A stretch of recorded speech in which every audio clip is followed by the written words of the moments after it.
What's up, y'all? This is your boy Eddie Jackson. Welcome back to the Drop That Podcast, where we're going to get into some fight talk. Now, before we do, this is brought to you by our sponsor, Layback TV, okay? Over 10,000 channels, movies on demand, every sports channel, multiple languages, HBOs, all of them. The Family, The Signature, Part 2, Family. I said it already.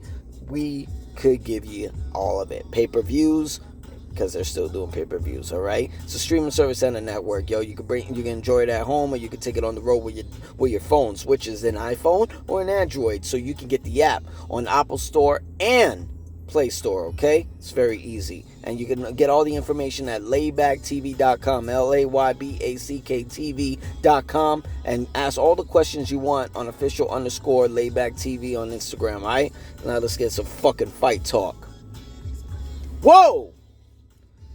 Lot of fights. I mean, this Saturday we got Robert Whittaker taking on RDR.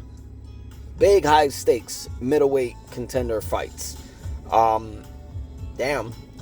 To be totally honest, I think this is RDR's time. Yo, he's coming.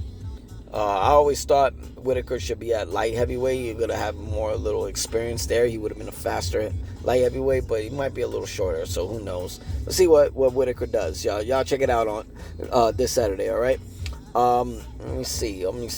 Shout out to Alexander Usyk, who retained and became for a third time, undisputed heavyweight champion. So he's twice undisputed heavyweight champ, once cruiserweight undisputed champ. So shout out to him. He knocked out Daniel Dubois in the 5th round. And everybody want to know what's next. You know what I mean? You got Tyson Fury, who's trying to get that trilogy fight since he lost the first 2. He already did work on Anthony Joshua. Can you believe that the last 6 fights Alexander Usyk had was 3 fighters, rematches. He took out Anthony Joshua, he took out Daniel Dubois, and he took out Tyson Fury.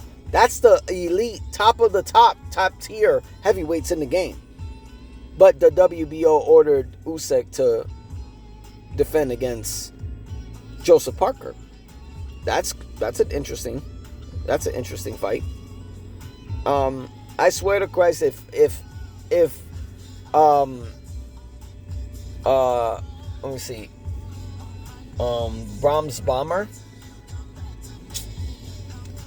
Damn it. I don't know. The Bronze Bomber. I don't know. That'd be interesting. Usyk taking on the Bronze Bomber. I don't know. I think I like better Usyk versus Joseph Parker.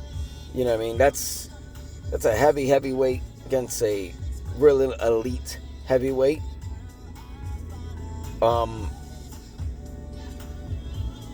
Damn, I'm actually having a brain fart at this moment. You know, I actually forgot. It's not Woodard. What's his fucking name? God damn it! Forgot his name. He's been gone for so long, and he hasn't been what he's been. You know, he used to be former WBC heavyweight champion.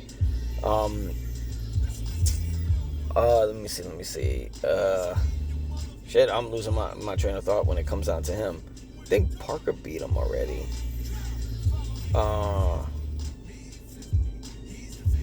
Deontay Walter.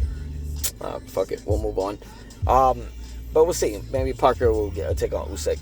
But they, Turki Al-Sheikh stated that Jake Paul agreed to fight Anthony Joshua probably end of this year, early next year.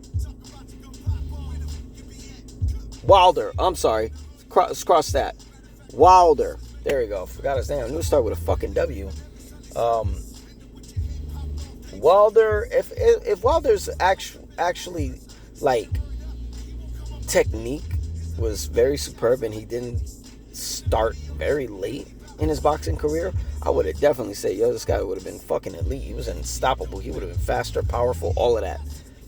But how do y'all like Usyk versus Was it Deontay? Deontay Wilder. Yeah, Deontay Wilder. Usyk versus Wilder. Wilder hasn't done anything to deserve another shot. I mean, he didn't even deserve a trilogy with Tyson Fury. So, I don't know. I think Usyk versus Parker is interesting. But back to Jake Paul and Anthony Joshua. I really hope this is not true. This would end terribly for Jake Paul. You know, and I'm a fan of what Jake Paul's doing. You know what I mean? He's given Mike Tyson his biggest payday and his biggest venue ever in his career that he should have gotten years ago. He has put women's fighting on a global map, you know what I'm saying, with the Katie Taylor and Amanda Serrano trilogy. Did a MVP, you know, promotions. They did an all card full of women, and they fucking dominated at Madison Square Garden. So shout out to Jake. But I think this is like a wrong move for Jake, because I don't like Jake at heavyweight. I think Jake is very slow, powerful but slow, and you do not need to be slow against Anthony Joshua. Anthony Joshua, when you see what he did to Francis Ngannou, like, he made sure there was no mistakes in that, and he trained hard for it. I'm going back and forth with a lot of people that, you know, that say Anthony Joshua is going to demolish him. I purposely think it's not going to be that much of an abuse if Jake Paul does not come with a game plan. And the only way I would see him winning against Anthony Joshua, if Anthony Joshua makes a mistake, like go for a jab, leave his jaw there, and he's open for an uppercut. Maybe that's it, you know. I mean, Joshua hasn't fought since last September, since he got knocked out by Daniel Dubois. But we'll see. We'll see, man. I don't know. I think it's a clear-cut world championship opportunity for Jake Paul at cruiserweight. Shit. I don't think it's at heavyweight, to just be honest. But shout out to Dana White. He made an announcement for 3 events. UFC 320 has already 3 fights that are going to be the last 3 fights of that card. You know, 1 fight, co-main event, main event. We got UFC 320, Ankalaev versus Pereira 2. So it looked like Pereira's going to go after, try to get back that light heavyweight championship that, you know, people think he did not lose in the first place, to become a 3-time world champion. That should be interesting. Hopefully he got a better game plan where he can actually expose Ankalaev. That co-main event, Merab Delavici is defending the bantamweight championship against Corey Sandhagen.